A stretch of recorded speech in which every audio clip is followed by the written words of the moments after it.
इस वीडियो में जानेंगे कन्यादान का सही अर्थ क्या है और यह प्रथा कब आरंभ हुई थी। हिंदू धर्म में विवाह के दौरान कई तरह की रस्में निभाई जाती हैं। कन्यादान भी इन्हीं रस्मों में से एक है। धर्म शास्त्रों में कन्यादान को महादान बताया गया है। हिंदू धर्म में होने वाली शादियों में जयमाला से लेकर कन्यादान तक हर रस्म के अलग अलग मायने हैं। शादी विवाह के कार्यक्रम में माता पिता के लिए अपनी बेटी का कन्यादान करना एक भावुक पल होता है। विवाह के दौरान अपनी पुत्री के हाथ पीले करके उसके हाथ को वर के हाथ में सौंप देना ही कन्यादान कहलाता है। इस रस्म के जरिए पिता द्वारा अपनी पुत्री की जिम्मेदारी उसके पति के हाथों में सौंपकर उसके नए जीवन की शुरुआत के लिए आशीर्वाद देता है। लेकिन यह बहुत कम लोग जानते हैं कि कन्यादान का मतलब कन्या का दान नहीं होता है। भगवान श्री कृष्ण ने समझाया कि क्या होता है कन्यादान का सही अर्थ। भगवान कृष्ण ने जब अर्जुन और सुभद्रा का गंधर्व विवाह करवाया तो कृष्ण के बड़े भाई बलराम ने इसका विरोध किया। भगवान बलराम ने कहा कि सुभद्रा का कन्यादान नहीं हुआ है और जब तक विवाह में कन्यादान नहीं होता है तब तक वह विवाह पूर्ण नहीं माना जाता है।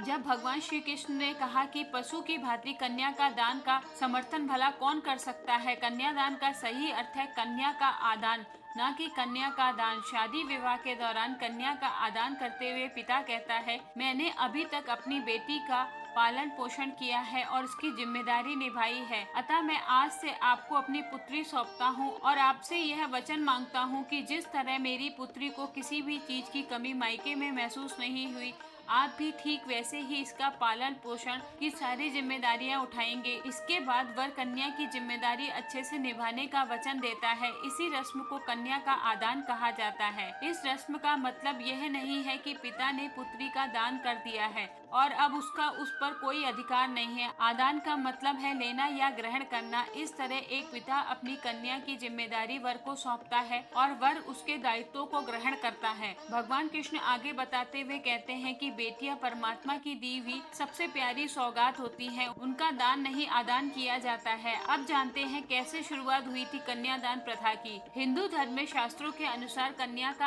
आदान सबसे पहले दक्ष प्रजापति द्वारा किया गया था। दक्ष प्रजापति की 27 कन्याएं थी जिनका विवाह दक्ष प्रजापति ने चंद्रदेव से कराया था ताकि सृष्टि का संचालन सही तरीके से हो सके। उन्होंने अपनी 27 कन्याओं को चंद्रदेव को सौंपते हुए कन्या आदान किया था। दक्ष की इन्हीं 27 बेटियों को ही 27 नक्षत्र माना जाता है। मान्यताओं के अनुसार उसी समय से विवाह के दौरान कन्या आदान की प्रथा शुरू हुई थी। ऐसे और सनातन धर्म से जुड़े वीडियो देखने के लिए मेरे चैनल को सब्सक्राइब करें।